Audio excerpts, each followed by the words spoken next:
Are you looking for a fun way to recognize and honor our veterans and their families as our nation prepares to celebrate Veterans Day?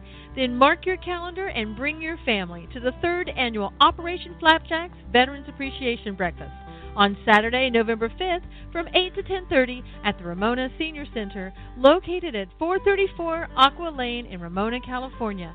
Breakfast is only $5 and a drawing will be held during the event. Call 760-788-5947 for more information.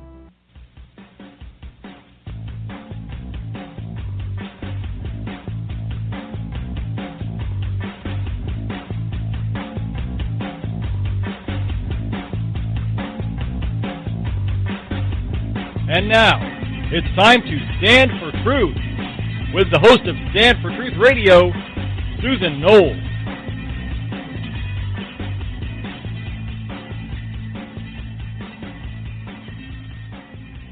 And welcome to the program, everyone. I'm your host, Susan Knowles. Please check out my website at susanknowles.com. And don't forget to follow Stand for Truth Radio in a segment I also do called Knowles on the News. All you have to do is just go to Spreaker.com or download the Spreaker app to your phone and type in either Susan Knowles or Stand for Truth Radio. Also, if you wish, go to our Facebook page at Susan Knowles-Stand for Truth Radio and like that page, and then follow me at Susan Knowles on Twitter. Now, we have another great guest today, SHAUN Rieley. He's an outreach and research analyst at Concerned Veterans for America. He previously worked as the Assistant Director of the National Legislative Division of the American Legion's National Headquarters in Washington, D.C. He served as an infantryman in the Maryland Army National Guard's 175th Infantry Regiment and 158th Cavalry Regiment for 9 years. That included a tour in Iraq as part of Operation Iraqi Freedom and a tour in Guantanamo Bay, Cuba in support of Operation Enduring Freedom, attaining the rank of sergeant. Now he holds a Bachelor of Arts in Political Science, a Master's of Arts in Philosophy, Political Theory, and Classics and Literature, and he also holds a Master of Arts in Social Studies Education. He's currently working toward a Ph.D. in Political Theory and American Government from the Catholic University of America. He's a native of Delaware, and he currently resides in Washington, D.C. with his wife, Lee. So let's welcome to the show, SHAUN Rieley. SHAUN, how are you? I'm well. Thanks for having me. Listing all of your accomplishments in your education, it sounds like you're just terribly busy. Yeah, I am. But I like it. I like staying busy. Some of my friends say they don't know how to do it, and I tell them I don't really either. But somehow it manages to all get done usually. So. Well, that's a good thing. Well, and you know what? It's needed for you to be busy because there's so many problems in the VA. And I brought you on today because we want to talk about the VA. It seems like, we do a lot of shows on the VA, but I want people just to continue to understand that there are problems that have not been resolved in the VA. And a lot of people who are listening right now are veterans and people who've been in the military and are currently in the military, and they know all about the VA. Unfortunately, they know the ins and the outs and anything else they probably wish they'd never know. But for those people maybe who are listening for the first time, don't know a whole lot about the VA, could you give us like a quick sort of history of the VA? How was it created and why? Right. So the VA goes back. Really, it has its roots in the post-Civil War era, but we get the VA as we know it now, or something like it, starting in the 1920s after World War I, in order to take care of the veterans of World War I. It really expands after World War II into kind of a large bureaucracy, not yet a department, but an administration of the executive branch. It goes through, and then post-Vietnam, or I should say, in the 80s, at the behest of, or at the result of the pushing advocacy of Vietnam veterans, it becomes a full department, Department of Veterans Affairs. Sometimes you'll still hear people refer to it as the Veterans Administration. That's an old, outdated way of referring to it. VA now stands for the Department of Veterans Affairs. and it is a cabinet level position. And I think a lot of people are surprised that it's only since 1989, in fact, that it has become a department. But that's kind of how we get to the Department of Veterans Affairs as we know it today, very quickly. I mean, obviously, there's a lot more kind of nuance that could be added there, but that's sort of a general, quick history. Now, it sounds like to me, it started out in a kind of a small kind of department or unit, and then it grew. And as it's grown, there seems to have been more and more issues. Some people refer to them as scandals. Yeah, well, actually, so it's actually funny, maybe not funny. The first secretary, or not secretary, but the first administrator of the VA in the 1920s was actually indicted for corruption. So there's an argument that it's been corrupt since its beginning. It has done a lot of great work, to be sure. But, there is if you really start looking into the history of it, there is a good argument that says that the corruption comes straight from the beginning. So, it really is a shame, considering that its job is probably one of the most important jobs after defending the country that the federal government has, So. Well, so why do you think that there's been problems from the start? Why do we see scandals from the beginning and scandals still today? Why is that common thread throughout, do you think? Well, I mean, the scandals are, as with any bureaucracy, I mean, they are prone, the VA, like any other bureaucracy, is prone to a certain measure of corruption. I think part of the problem, too, is that when the VA was established to take care of veterans, there really wasn't a competing kind of built-out private sector healthcare system in the country. You still, in most parts of the country, had something like your local country doctor that made house calls, this sort of thing. And so VA really built out in a way that I think if we were going to establish a veterans healthcare system today, we wouldn't do it in the same way. And that's again a function of the fact that VA was really compensating for a lack of something in the private sector at that point. It really they were building it out in order to do their job and take care of the responsibilities that they were given and what they were established to do.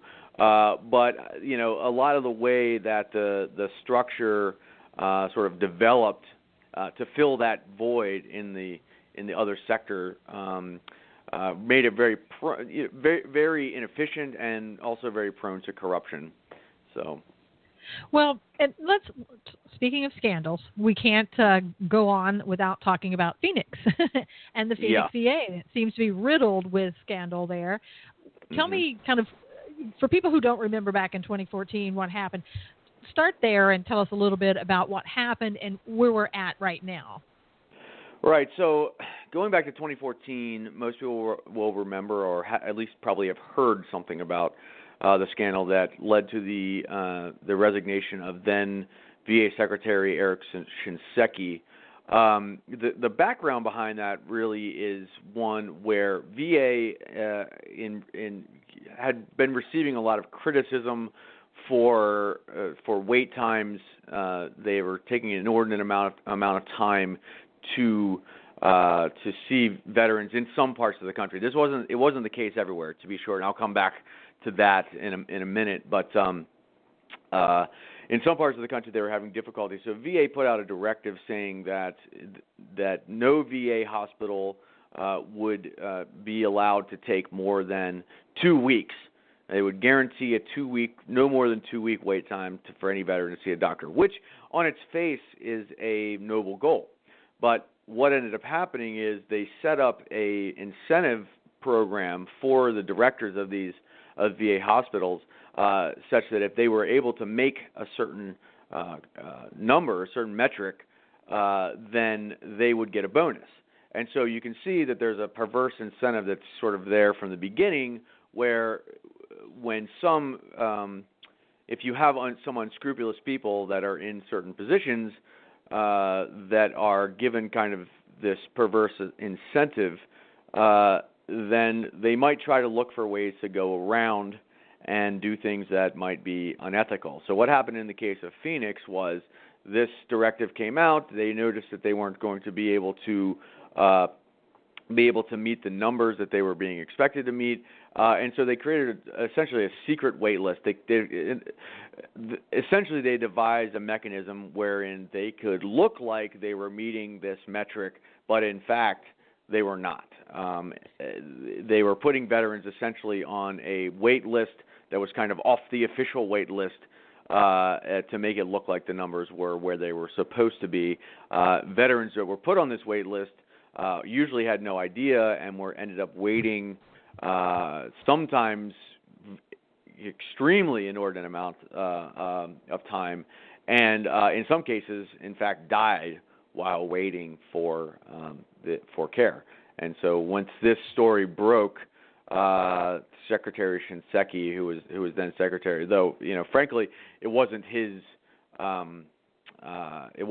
doing exactly, but the buck stops with him, and so he had to resign. Sure, right. Well, and let me just when you said it was supposed to be, well, you get a bonus if you get these veterans in to see the doctor within 2 weeks. Right there, that's where, for me, I have a differing opinion than the people in the VA who think that's a good thing. Because I don't know anybody really out in the private sector that has to wait that long. I mean, there are exceptions, I know. But typically, if you call a doctor, you're going to get in a couple of days at the most. You could possibly get in that same day. So even saying that whole premise right there, while they think it was a good thing perhaps, I'm sitting here thinking, no, it really wasn't a good thing, but that's what you're giving bonuses for. And I think probably that's part of the problem with the VA. The way they look at things aren't like, what other people how they would view things. Right. No, that's right. I think that's right. I think to kind of understand that, we have to zoom out a little bit further, even maybe, and look at the shift in demographics. So essentially, what's happened is the bulk of veterans are now aging, because if you think the draft ended in 1970, I think it was 3, and so after that point you have an all-volunteer army. Once you move to an all-volunteer military, you get a much smaller percentage of the population that is serving or has served. They're not becoming veterans. But what has happened is that the peak of veterans, the veteran population is elderly at this point. Elderly people tend to, when they retire, move to the south, so towards warmer weather. This is why Florida. This is why Texas, and these are, if you notice, including Phoenix, including and especially Phoenix, these are the areas that are having difficulty meeting their numbers, because the veteran population has essentially shifted to the south by and large. Ironically, there are, in other parts of the country, northern parts of the country, northern Midwest, Philadelphia, places like New York, where there are VA hospitals that are almost literally sitting empty because the veteran populations have moved or died off, and there are not enough veterans there to serve. So one of the fundamental problems here is that VA, because of the way it's structured and because of the way it's governed, its governance, one of the problems is that VA is unable to kind of rationalize itself and sort of put care and services where veterans are. And this goes to the sort of the traditional problem with Congress. If you remember back in the 90s with BRAC, base realignment and closing, which was an initiative of the DoD trying to say, hey, there are all these different minor military posts that we don't really need anymore. They're established during World War II or what have you. We don't really need them. We're spending a lot of money to keep them. And members of Congress said, hey, that's great. We should shut down military posts that we don't need, but don't do the one in my district, right? Yeah, exactly. Because that's the one I need those jobs. I need those. I need that. that money coming into the district. Otherwise, my constituents are going to be very angry. So a similar kind of dynamic happens in VA, where if VA were able to kind of take a look and say, in Florida or in Phoenix or in Texas or what have you, we have a X amount of X population, and so we can predict that we need a hospital of X size. Meanwhile, in Michigan or something, we don't need as many, so we can sort of downsize that hospital. Maybe not get rid of it, but maybe we close the hospital and open rent a wing of an existing hospital or something. We don't need a whole VA hospital here. Right. We're still a little bit, but it doesn't mean the care has to go away. But let's try to right size it. But so you can kind of see how all these different incentives really make it very difficult and sets up, in a certain sense, sets VA up for failure. Well, and it does, because it sounds to me exactly what you explained is how most huge government operations run.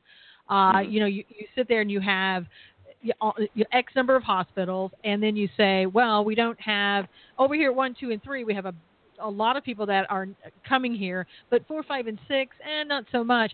And instead of saying, oh, okay, so let's hire more staff over here at 1, 2, 3, build some more, build another hospital, maybe. Mm-hmm. That's not what they do. They just keep it going and keep, pedaling along at the same speed, doing the same thing, and it doesn't work. And then they don't change anything. And that's, again, that's what happens when you get big government running anything. Right. Sure.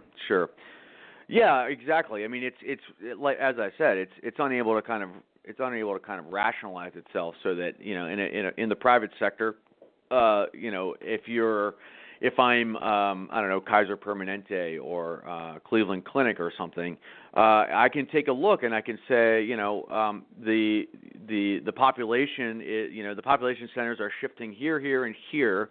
We are overextended in there, and there. Let's move some of those resources here, right? Yeah. They're able to do that because they have, the way that their governance board works. They have that kind of flexibility that just doesn't exist at the level of the VA. And so, essentially, what you end up having with VA is a government bureaucracy that is trying and some cases well, but in many cases failing to provide health care, rather than on the other side, the alternative, to have a healthcare system that is owned maybe and funded by the federal government. Currently VA is the bottom line is it's not in line with kind of accepted best practices in the medical space. And as I mentioned, part of that is just because of the way when it's established itself, there were no large medical systems out there. Right. VA was it, right? That was it. But as things have changed, VA has not been able to kind of keep up just because of that, because of all those different factors. Well, and it's also too with the VA. I can see in the research and stuff that I've done, they don't downsize people either. They're not going to do that. It's hard to get rid of people who work, in the government, or not get rid of them, but fire them, downsize them, lay them off, whatever terminology you want to use. It's hard to do that, and so. We have a president who says basically, oh, okay, well, we're just going to fire these people. And then you have McDonald, who's the head of the VA, who's saying, oh, yeah, we're just going to fire people. And we know those people haven't been fired. And, right. So, and you have a president who basically, just recently told a widower, or a widow, I should say, that, talk about that. Yeah, so... It was Barry Coates was the gentleman's name, the veteran. He was an Army veteran who passed away. He had testified in front of Congress a couple of years ago about how he had become terminally ill waiting for, I think, a colonoscopy at VA, and they had just, completely bungled getting him in there, such that, a very preventable disease had metastasized and become deadly. Fatal, and he has since passed away. And so that was the widow. His widow was who was who was at that town hall and who spoke or who asked President Obama about that, and to which President Obama said, well, it's my understanding that we have fired X number, a whole bunch. I think it was his exact words, a whole bunch of people. Yeah, which ended up not being true. Washington Post fact checker came out and sort of analyzed it, and PolitiFact as well, which is run by University of Pennsylvania. It's a sort of a nonpartisan political fact checker. Both came out saying no, that's in fact not the case. At most maybe 3 people have been fired in at least as we can say as a result of. So I mean, one of the things that they like to do is sort of muddle the difference between. Well, I mean, think about this. VA is a 300,000 employee organization. You're going to have churn, right? There are going to be people coming and going all the time. And so one of the things that they have done is sort of in a lot of the things that they say about this is they sort of muddle the distinction between regular churn and people that have sort of been singled out and held accountable for this abhorrent behavior that has, in some cases, cost veterans their lives. They like to play kind of fast and loose with that, and so I mean it's utterly disingenuous. And I have to say, I mean the president probably is just going off of what VA had told him. So it's kind of hard to fault him too much. Although he probably should be on top of it. I'm sure he's getting his information from Bob McDonald and from VA generally, and so the bottom line is they're giving him. It seems at least that they're giving him bad information. The other side of this too is the involvement of the government the government employee unions, which make it very, very difficult to hold people accountable and fight tooth and nail any legislative change that would make it easier to hold people that they represent accountable. I mean, on one hand, I guess I understand it. That's kind of their job. But the fact that some lawmakers go along with it and don't sort of ensure that accountability is there is kind of distressing. Well, in general, I would assume that you're going to basically say that people are still dying on wait lists. I mean, I don't see that. Maybe there's been some improvement, but I don't see that as being a big thing where it's all done now and everybody is beginning to see a doctor and it's all great. So I'm assuming that's what you're going to say. So I'm going to kind of skip over a little bit to recently. I know Deputy Secretary Sloan Gibson said that the Phoenix VA awarded itself. Are you familiar with that? Some $54 million this year? No, actually, I there's so many stories coming out. I'm sorry, I think I missed that one. Well, it's hard to keep up. And so that's on top of its existing $703 million budget. So again, we have more money being poured into an organization that just continues to grow bigger and bigger with. I don't know, less and less done. I mean, that's just what I'm. Yeah, no, right. So, I mean, if you take a look at the VA budget over the past, say, I think it's since 2009, I believe it is. The VA budget has increased by something close to $100 billion. So I think it's gone from like maybe. I think I want to say about $94 billion as of 2009 to this year was $183 billion, I believe, was at least the request. So almost $100 billion have been invested into VA since 2009. And one could make the case that's it's sort of making up for back underfunding or something like that. Fine, but. If you're going to make that case, then you should at least have something to show for it, where there have been impacts, there have been improvements in service, improvements in access, which I don't think we have seen. It's just not the case that there have been these sort of concomitant improvements to go along with and to justify really a budget increase of $100 billion. And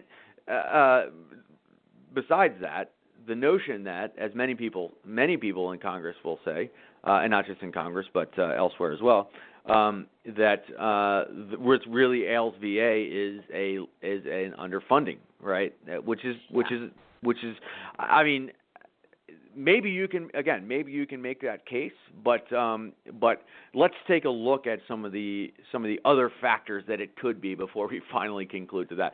It's just kind of so typical of the way that Washington tends to work. Something's going wrong, let's just throw some more money at it and hope it gets better. We're saying no. We're saying enough. Maybe it needs it, but let's take a hard look and not do just the easy thing, which is throw more money at it. Now, there's been some recent scandals in Colorado. Can you talk a little bit about those?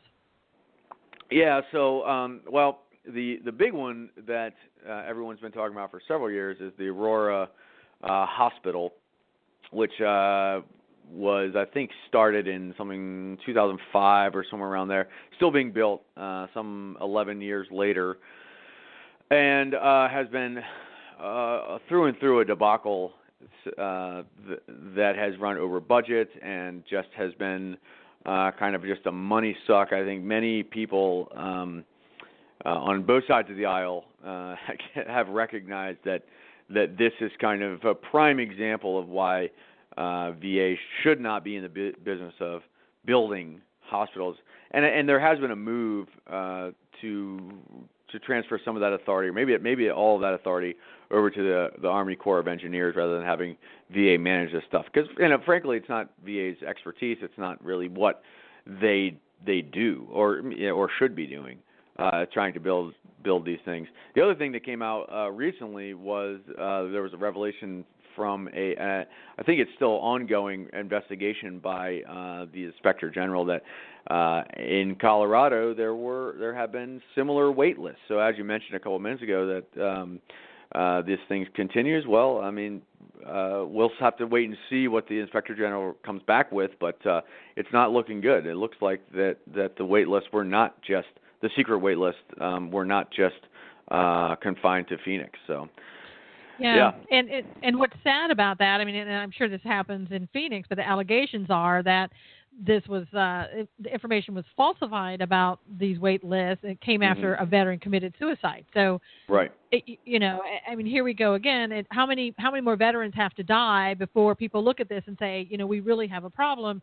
And instead of just talking, when are they going to start doing something? And I mean, if we have a problem with wait lists in the VA, somebody should be assigned every day. That should be their job to look at it and say, okay, there's a problem here. You didn't get this guy. Let's get him in. Let's get her in. Whatever. Maybe they should just assign a particular individual to sit there all day long and watch these wait lists. I mean, this is because it's ridiculous, and it just keeps happening. Yeah, I mean, I have to say that VA have actually made some improvements. So I have to admit that they have made some improvements in terms of the wait list. They have gotten them down to not zero, not even close to zero, but I think about half or so of what they were at their peak. So okay, fine, credit where credit's due. But I think the fundamental underlying problem is really it's a structural issue at VA. It's not just a sort of one-off thing. I mean, again, zooming out big picture here.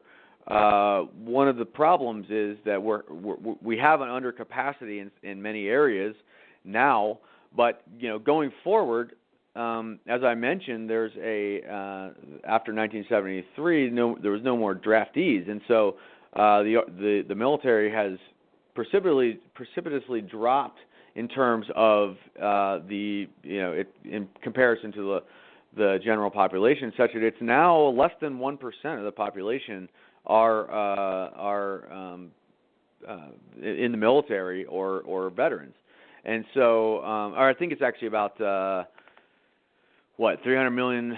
There's about 22 million veterans in the country. So I don't know, what's that, about 8% or something like that of the population, but only 1% of the military. So going forward, there was only going to be, or the number of veterans is going to drop off significantly. And so our question is, twofold. One, how do we fix VA now? But also, how do we ensure that VA has the tools that it needs to right-size itself to make sure that it's not wasting taxpayer money 20 years in the future when the veterans population is supposed to go down, projected to go down from 22 million to about 12 million as the World War II generation dies off, as the Vietnam generation sort of ages and begins to die off, and we have the Iraq and Afghanistan generation, which ends up being only about 1% of the population. So it's not just about good governance now, but it's about taking the long view and looking forward about how thinking hard and asking the hard questions about how we can make sure that veterans are served in a right way and that the taxpayers' money is effectively used now and in the future. Well, and you can see that if there isn't another conflict or another war that started, then you're going to have, as you've described, this big conglomerate that it's not going to give up its money. And so does that mean they're going to become efficient? Well, not if they keep doing the same things that they're doing. So, I mean, that's, again, like you've just kind of described, that's a even more serious problem maybe than what we're looking at right now. Sure. I mean, at least it's equal to what we're looking at right now. Absolutely, yeah, for sure. I mean, that's what good governance, I think, requires is taking a hard look at these things and asking the hard questions, and there really just hasn't been an appetite to do that, really across the federal government, but especially at VA. And I think, part of the problem with VA and DoD as well, if I can bring them in as well, is that because there is such a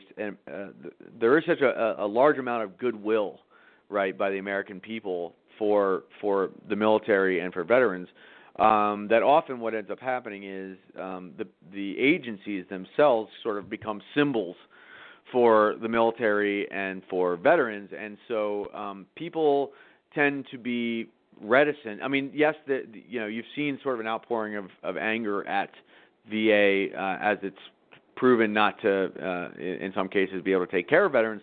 But I think that many people feel a sort of a moral urgency that, veterans deserve this stuff, and VA is there to provide important services, and that's absolutely true. But there's a certain lack of scrutiny that can come along with this sort of this moral goodwill that the populace has for veterans, for those administrations that become symbols of the veteran population and the military population. Does that make sense? Yeah, but also too, I mean, look at this. We talk about veterans, and we really get interested in what's going on at the VA about once every 4 years, when an election comes up. Sure. When we this time in this election, I've heard Donald Trump talk about the veterans, and I haven't heard anything else. And it's kind of like, okay, so whoever gets elected, do we just go away now? We don't talk about them for another 4 years. And it's only when something happens, like a scandal breaks or an election, do we really start looking at the VA. And it has to be a constant thing that we do, or nothing is going to change, in my opinion. Sure. I mean, and that's I think the other side to what public policy is supposed to do is it's a constant thing. There's never kind of a perpetual motion machine, in terms of policy, if you will. Every policy proposal and implementation is going to have its problems, its blind spots, things that weren't predicted or what have you. And so, there's no panacea to fix these things. I think that's an important thing to keep in mind. But there are ideas out there that can really push us in the right direction in terms of how to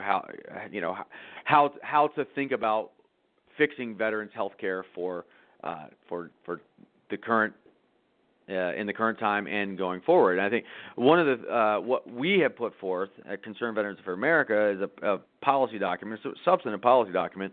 It's about 100 pages in a booklet that it's called the Fixing Veterans Healthcare Task Force Report. And what we did was we assembled a task force of experts and former members of Congress that have worked on these issues and created a policy proposal, thinking from kind of the ground up. How would we, if we were going to construct VA in the 21st century, if we didn't already have the system that's in place that was built, as I said, for particular reasons in the past, if we were going to sort of take it from scratch, from the ground up, what would that look like? How would we fix it? And so we produced this policy document that it's not perfect, but I think that it's a good sort of move in the right direction. You mentioned that I used to work at the American Legion. One of the reasons why I left the American Legion, and now let's be clear, I love the American Legion as an organization. I think they do great work. I think that it's one of the oldest. It is the largest veterans organization in the world, and they do great work in many respects. But one of the reasons why I left was I got frustrated with the fact that they were, at the end of the day, unwilling to do what I thought was really necessary to fix VA. They're much more interested in maintaining the status quo they seem much more interested in maintaining the status quo than about sort of thinking about in a big way how we could fix VA now and in the future. And it tends to be much more reactive and tends to be much more sort of, if we start messing with VA's basic structure, then VA is going to completely go away, and veterans aren't going to be taken care of, or something like this. And so which is a very effective line, right? Because I think a lot of people that strikes them at the heart. They think, oh, we don't want to not take care of veterans. Of course, it is one of the most important things that the federal government does after keeping us safe, after defense. But at any rate, I mean, there are policies out there that have taken a hard look at these questions and sort of proposing and beginning to start the conversation toward proposing answers. Not perfect, but it's a start. It's a start, and I've heard some veterans say, especially like with the choice program, they like the choice program, but then there are veterans who say, I want to go to the VA and I don't want to go outside into the private sector to get my health care done. And yet there are veterans that I've talked to that say, I just think they're going to try to privatize everything, and I am totally against that. But talk about, in your opinion, how the choice program is working and the good and the bad about it. Yeah, so the choice program, for those who might not know, was set up after the 2014 scandal. It came out of a bill called the Veterans Choice Access and Accountability Act, which was kind of a Congress's response to the scandal, an attempt to do something. What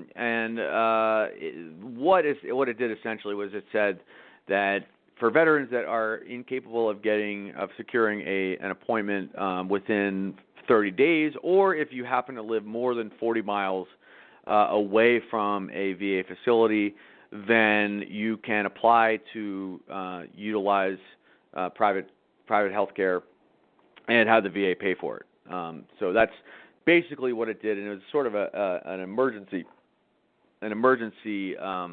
measure to kind of get the wait times down, to sort of have people that had not been able to be served for a long time kind of get in there and get some care. But it was never intended to be a permanent fix. It was a 3-year thing. It's going to expire, I think, in August of 2017 if it's not extended by Congress. So it to my mind it was a good sort of stopgap program. Again, not perfect in part because it was kind of thrown together quickly. There were a lot of bugs that weren't not able to be worked out because Congress is sort of trying to do something to stem the tide and to be seen as being proactive. Fine, but anytime you do something like that, there's going to be things that are overlooked or what have you. And so the Congress has made a couple of tweaks to it since then. For one thing, it was originally 40 miles as the crow flies. Straight line distance, and so not taking into account if you live on the other side of a city or something like that, where it might take you 3 hours through traffic to get there, even though it's only 10 miles away or something. Who knows? So none of that was taken into account. The other thing was they forgot to include that the VA facility, if you were within 40 miles, it didn't take into account whether that facility actually did the thing that you needed, right? So say you needed a I don't know, dialysis or something. If the facility didn't do that, well, sorry, you still got to go to the VA facility regardless, So, I mean, just kind of stupid stuff like that. Yeah, but then there are allegations that the bills aren't being paid by the VA. Yes. So, I mean, yes. That's not going to work. Right. So that's right. Exactly. So then you have these other. Right. There are in some cases veterans who have gotten approval to go out into the private sector, but VA has failed to pay them. In some cases, actually, because what they ended up doing was just sending a card, right, to every single enrolled veteran. I got one, even though I don't use VA because I'm I'm what's called a Category 8. I'm a combat veteran, but I'm not service disabled, and I'm not I make enough money to be above the poverty line, so I'm not eligible for any VA care. They still sent me one, so you can imagine how this is confusing to veterans who think, oh, now I got a card, I'm just going to go to the doctor, and they go and they incur a charge. Right, they incur a charge, but VA is like, oh, we never approved this. So so which brings me to my other point, or the other problem with it is essentially it's called choice, but the veteran is not the one who gets the choice. The veteran has to make the case that they are being unduly burdened by their inability to get an appointment or the distance that they have to travel, and then it has to sort of work its way through VA, and VA is the one who decides. So it's really not veterans' choice; it's really VA choice, right? Well, and then I've heard some veterans say too that when they call into the VA and they have an appointment that's 2 months out or whatever, and then they want to go to the choice program, then they're somehow then it's the times again are sort of manipulated, so it makes it look like that the veteran canceled the appointment and that's why it was 2 months out. I mean, if they had just left it alone. So I mean, again, it's not fixing the problem because to me the problem is people are lying, or it sounds like that. That's the allegation. So. It looked good. It has long been recognized in the veteran veteran service organization community. That's what the organizations like the American Legion and the VFW and et cetera are called VSOs, or veteran service organizations. It has long been recognized in that community that the culture at VA is a problem. It is really a corrupt and kind of a rotten culture. From I don't want to say through and through and everywhere, but I want to say there are enough bad apples, in the system that it sort of corrupts the whole thing, and so it is a real problem because you can't sort of just mandate that people be honest. You can't just mandate that the culture be less corrupt. No amount of legislation is going to do that. I mean, yes, you can bring more accountability via those methods, but you can't mandate that people do the right thing all the time. Obviously, that's but that's why you have that takes supervisors. Yeah, you have supervisors for that, and you weed those people out that are doing that, and that culture starts from the top down usually. That's right. And so. And part of the problem is that in some cases it's the supervisors that are not only encouraging this but requiring it, to make sure that they get their bonus. So it just gets sort of more and more corrupt as you sort of start looking more and more at it. But as you mentioned, there are a significant amount of veterans who like the VA system, at least for symbolic reasons. I think, especially after Vietnam, I think, having worked in the Legion where there's a lot of Vietnam veterans in the Legion, I sort of began to realize that there were a lot of Vietnam veterans who kind of had this almost sentimental attachment to VA. It's not necessarily that they get the best service from there, though they might. They might get good service. Can't deny that. But it's less about that than it is about this sort of sentimental attachment that many of them have. Think about the sort of experience of the Vietnam veteran who often were drafted, were sent to Vietnam, saw horrible things, came back and were sort of, let's just say at least not super welcome. Right. Everything from that to being actually spit on and called baby killer and so on and so forth. So, you kind of take that experience and you can sort of begin to understand why Vietnam veterans began to view the VA as a sort of a safe space that they could go to kind of be with people who had similar experiences and receive care from people who kind of were sensitive to their needs and sort of understood something about PTSD and something about the military experience and that sort of thing. You can understand it, I think, but what's happened is that, and so that's again why VA became a department level, in no small part, became a department level, cabinet level agency in the late 80s, was because of the advocacy and in no small part of the Vietnam veterans who sort of got this, started looking at VA through that lens.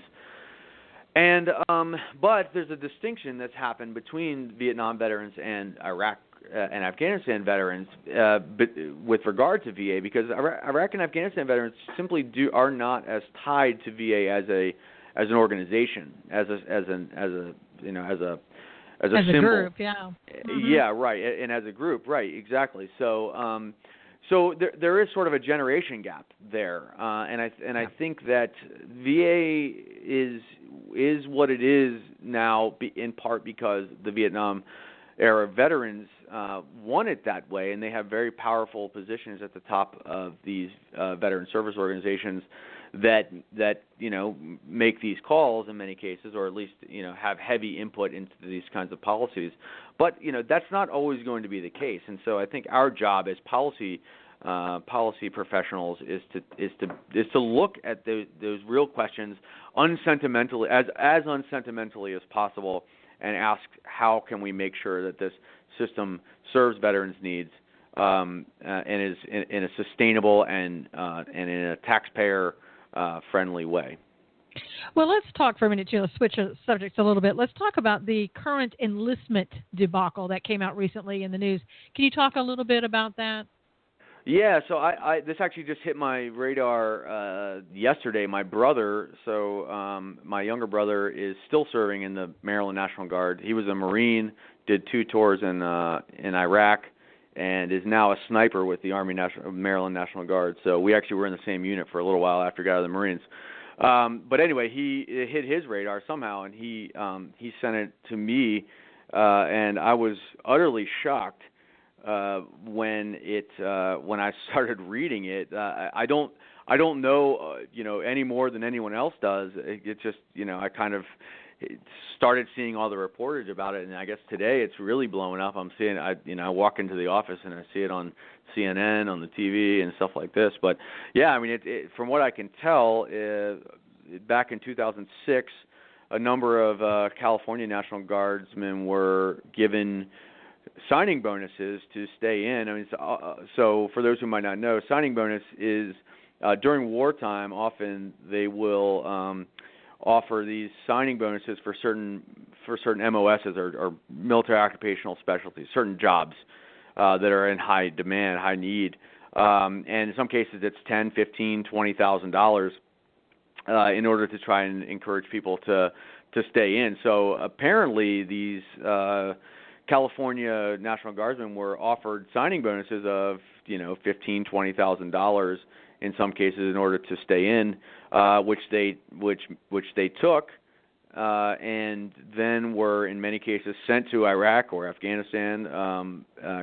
California National Guard had a pretty heavy deployment rotation throughout the wars because they have a division-sized element that is stationed there. And now, 10 years on, the DoD is apparently saying that there was some mistake that many of the people that received these signing bonuses ended up not being eligible, and I'm not entirely sure what the reason for that is. I think, from what I can tell, it's that people who had MOSs, military jobs that were not eligible, were offered the contracts anyway, and now what's happening is they are being forced to pay it back. Their DoD is asking to recoup that money, which is not an insignificant amount of money if you to pay back, right? So yeah, I mean, in it's some ridiculous. cases. Yeah, I mean, in some cases, I think I read about one lady that had been a master sergeant or something like this. They were taking $650 a month out of her paycheck to pay it back. I mean, that's for many people that would be a. Yeah, it'd be a catastrophe, and they're claiming that there was mismanagement on the part, I guess, of the Pentagon, wasn't it? You know, right. when they gave these out. So let's audit the Pentagon. I mean, I think it's time to do that. You know, obviously. Yeah. And you're talking about, I've seen reports of about 17,000 people in California will be affected by this. Now, what's interesting to me is that if let's say you go through a legal, you have a lawsuit against somebody and you have money damages for $20,000. If you don't, after 10 years, if you don't do anything, and then after 10 years, it's too late. You have to kind of re-record, that judgment every 10 years. So this is over 10 years ago, or at least right at the mark, and they're trying to come back now. This is totally unfair to veterans. Oh, absolutely. Yeah, it's crazy that the people that are asked to do this and do it and get sent to war in many cases are wounded and or doing dangerous jobs, dangerous missions, and so forth, are then asked to recoup for the government's mistake. I mean, it's just unconscionable. It really is. I can't. It really is. I just can't. I can't believe that. I couldn't believe my eyes when I started reading about it. And I never took the big signing bonus. I did my initial 6 years, and then I did one. So you have to do a full another 6 years to get a re-enlistment bonus, which I never took. I just did 1 year extensions through 9 years and got out. But I certainly know many people who who could potentially have been in the same situation, who, when we were in Iraq or what have you, re-enlisted there to in order to continue serving, and I can't imagine. I mean, I just can't imagine. No, and I think Obama can do something about it if he wants to. I mean, he's got a pen, right? He's got a pen and a phone. He can just say, no, we're not going to go back after these people for the money. Depending upon how much it is, I could see him sort of going, well, let's work something out. But Congress, President, somebody needs to step up and say, this is ridiculous. We're just going to, take the losses and go with this. We're not going to go back after the veterans. Yeah, I mean, right, exactly. I think, I don't know, I don't know what it would take. I mean, I would. Well, I don't know. I shouldn't speak. I don't know whether the president has that power or not. I mean, it seems like he should as commander in chief, but either way, Congress or the president, need to somebody do needs something to do about something. this, because it is insane. Yeah, we have just a few minutes left, and I want to get to this one story. Talk about in Virginia the benefits applications and a storage unit. Are you familiar with that story? Yeah. So this one hit my radar actually again a couple of weeks ago. I guess with everyone else, which is another. And I actually did a short radio interview with the local Virginia station a couple of weeks ago on this. I mean, this is just a kind of another, and I don't actually know it's still under investigation as far as I know. So all the details haven't yet been released, but apparently a former VA employee had, for some reason or another, put all these applications for benefits into a storage container. Now, whether they were instructed to do that or whether they sort of did that on their own volition, I don't really know. But apparently there were many boxes full of applications ranging from I think 2011 to like mid 2015 that were just unprocessed. We're just sitting there. In many cases, these are sensitive documents that veterans have supplied with their DD-214, which is like your separation paper.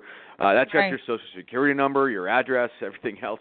These are sensitive documents that have to be submitted, and so not only are they not getting their requests not being processed, but potentially they're out there for identity theft too, which is insane. So I don't know. Yeah, I mean, again, I don't think the full investigation has been released yet, but to my mind, it's just another example of the way that VA continues to be unaccountable and sort of just mismanage so many things.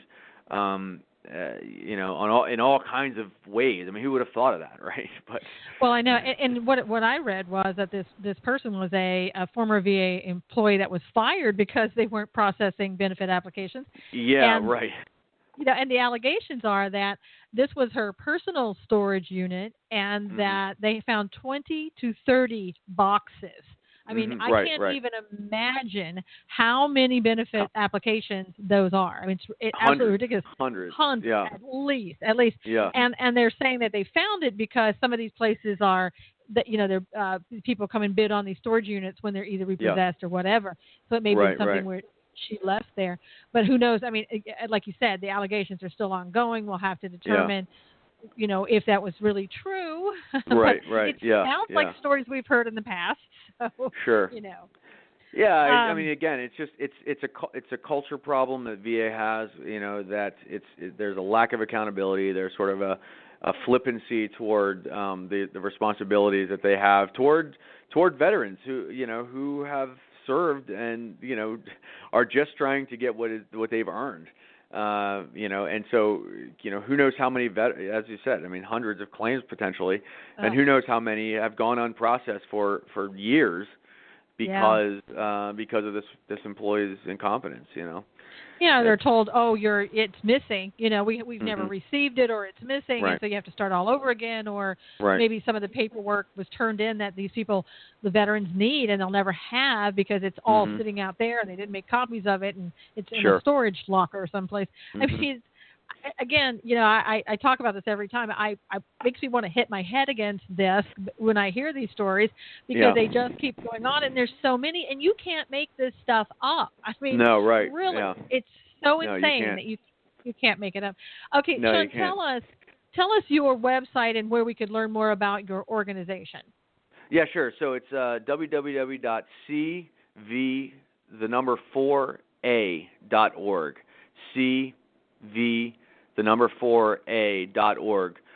You can go on there and find out how to sign up and get involved. We have ongoing initiatives all over the country, and we also have a blog on there that I contribute to regularly, a couple times a week. It's called The Overwatch, where I kind of and I and my colleagues blog about these various issues. So if you want to learn more about some of the stuff we've talked about, I've written on lots of it. You got links and all sorts of things in there. You can get my take on stuff and so forth. So yeah, go check it out.